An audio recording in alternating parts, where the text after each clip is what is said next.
ഇന്നത്തെ ദിവസം കണ്ടതിൽ വെച്ചിട്ട് ഏറ്റവും സൂപ്പറായിട്ടുള്ള വാർത്ത അല്ലെങ്കിൽ ഏറ്റവും സൂപ്പറായിട്ടുള്ള ആ ഒരു ദൃശ്യം എന്താണെന്ന് വെച്ചാൽ നമ്മളെ അണ്ണൻ വിജയ് അണ്ണൻ രാഹുൽ ഗാന്ധിക്കൊരു പൊന്നാട അണിയിച്ചിട്ട് സെറ്റാക്കി കൊടുക്കുന്ന ഒരു സംഭവമുണ്ട്.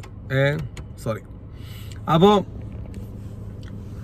ആ ഒരു നിമിഷം it looks like very interesting അല്ലേ.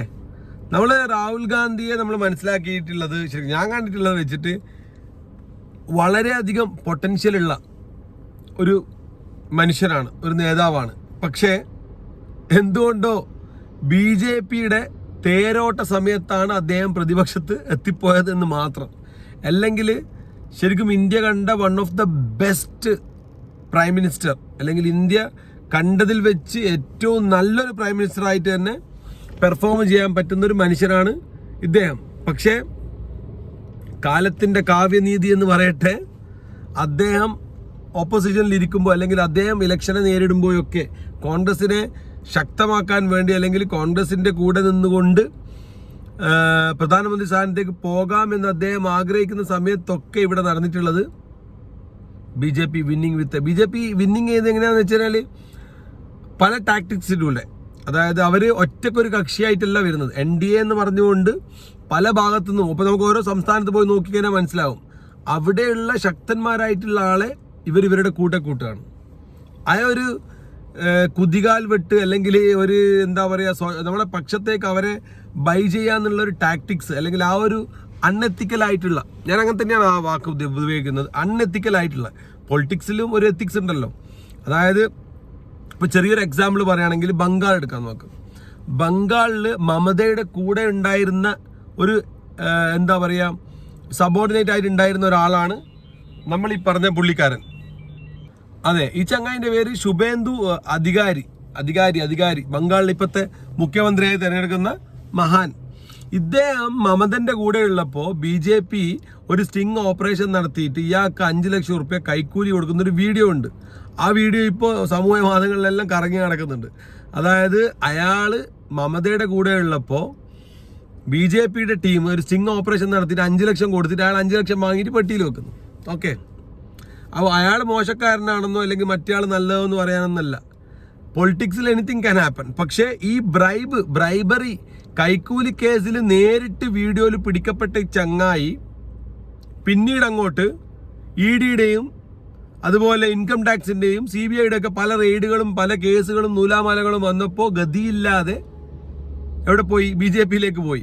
അപ്പോൾ അയാളുടെ കേസുകളും മറ്റതൊക്കെ തേനുമാനം ഇല്ലാതായി പോയി. പിന്നെ അയാൾ നല്ലവനായിട്ട് ഇപ്പം ബംഗാൾ തെരഞ്ഞെടുപ്പ് ജയിച്ചിട്ട് മുഖ്യമന്ത്രിയായി വരുന്നതാണ് നമ്മൾ കാണുന്നത്.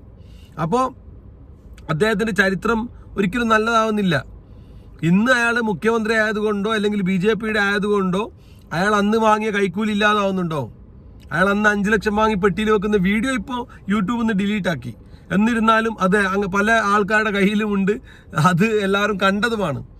സത്യമല്ലാതാകുന്നില്ലല്ലോ. അപ്പോൾ അങ്ങനെയുള്ള ഒരു ബൈയിങ് അല്ലെങ്കിൽ അങ്ങനെ എത്തിക്സ് ഇല്ലാതെ ധാർമ്മികത ഇല്ലാതെ ആരെയും കൂടെ കൂട്ടി അധികാരം, ദീപസ്തംഭം മഹാശ്ചര്യം നമുക്കും വേണം പണം എന്ന് പറയുന്നത് പോലെ ആര് ഏത് ഏർപ്പാളി നമ്മുടെ കൂടെ വന്നാലും നമുക്ക് അധികാരം മതി എന്നുള്ളൊരു സ്റ്റാൻഡ് രാഹുൽ ഗാന്ധിക്ക് ഇല്ല എന്ന് പറയേണ്ടി വരും. പക്ഷേ ഈ കോൺഗ്രസിന് തന്നെ മറ്റൊരു പ്രോബ്ലമാണ്, അവർ താഴേക്കിടയിലുള്ള ലോ ലെവലിലുള്ള ഗ്രൗണ്ട് ലെവലിലുള്ള പൊളിറ്റിക്സ് ചിലപ്പോൾ മനസ്സിലാക്കാതെ പോകും. അതിൻ്റെ എക്സാമ്പിളാണ് നമ്മൾ കണ്ടത്. ഇപ്പോൾ ഇലക്ഷൻ കഴിഞ്ഞു, ഇവിടെ ഒരാഴ്ച ആനായി, അല്ലെങ്കിൽ റിസൾട്ട് വന്നിട്ട് ഒരാഴ്ച ആനായി, എന്നിട്ടും മുഖ്യമന്ത്രിയുടെ ക്ലിയർ ആയിട്ടില്ല പിക്ചർ. സതീശനാവുമോ, KC ആവുമോ, രമേശ് ചെന്നിത്തലയാവുമോ, ആരായാലും കുഴപ്പമില്ലെന്ന് പറയാൻ പറ്റില്ല.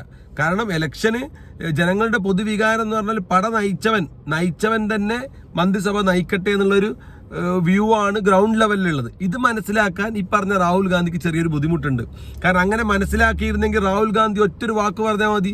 ഈ KC എന്ന് പറഞ്ഞാൽ രാഹുൽ ഗാന്ധിൻ്റെ സന്തത സഹചാരിയാണ്.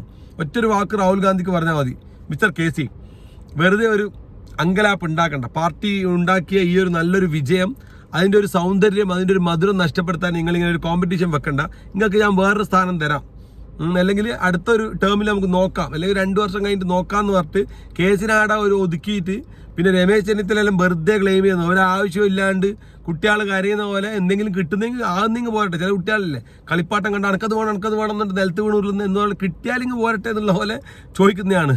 അല്ലാണ്ട് രമേശ് ചെന്നിത്തലക്ക് തന്നെ അറിയാം അയാൾക്കൊരു എത്തിക്കൽ അല്ലെങ്കിൽ അതിനുള്ള പണിയൊന്നും അയാൾ എടുത്തിട്ടില്ല എന്ന് അയാൾക്കറിയാം. സീനിയോറിറ്റി കൊണ്ട് മാത്രം എനിക്ക് വേണമെന്ന് പറയുന്നത് ശരിയല്ലല്ലോ, അതിനുള്ള പണി കൂടി എടുക്കണമല്ലോ. ഇത്തവണ അവകാശപ്പെട്ടത് വീടിക്കാണ്. അപ്പോൾ അത് പെട്ടെന്ന് കൊടുത്തു ഒഴിവാക്കുക എന്നുള്ളൊരു ഐഡിയ ഈ രാഹുൽ ഗാന്ധിക്ക് ഇങ്ങനെ ഒരു ലാക്കിംഗ് ഉണ്ട്. അതായത് ആ ഒരു സംഭവം മനസ്സിലാക്കിയെടുക്കാനുള്ള കഴിവ് കുറവുണ്ട്.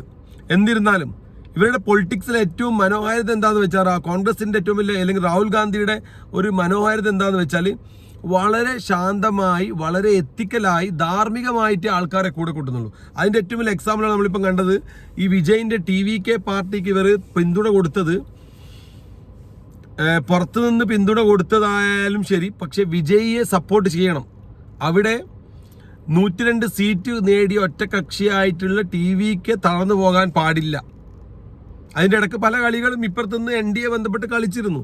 അപ്പോൾ ആ സാഹചര്യത്തിൽ പോലും ഇവരെ ഒറ്റപ്പെടുത്താൻ പാടില്ല. ഒരു നാടിൻ്റെ തമിഴ്നാടിൻ്റെ വികാരം മനസ്സിലാക്കിയിട്ട് അവിടെയുള്ള ഗ്രൗണ്ട് ലെവലിലുള്ള ആൾക്കാരുടെ വികാരം മനസ്സിലാക്കുന്നതിൽ വിജയിച്ചു എന്ന് പറയണം. അതേ സ്ഥാനത്ത് കേരളത്തിൽ നേരെ ഓപ്പോസിറ്റ് നടന്നിട്ടുണ്ട്.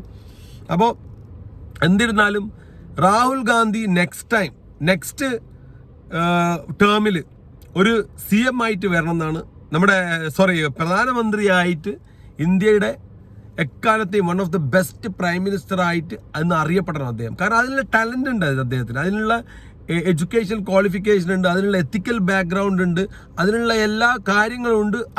അൺടിൽ ഒരു കാര്യം മാത്രമേ കുറഞ്ഞു പോയിട്ടുള്ളൂ, കുബുദ്ധി.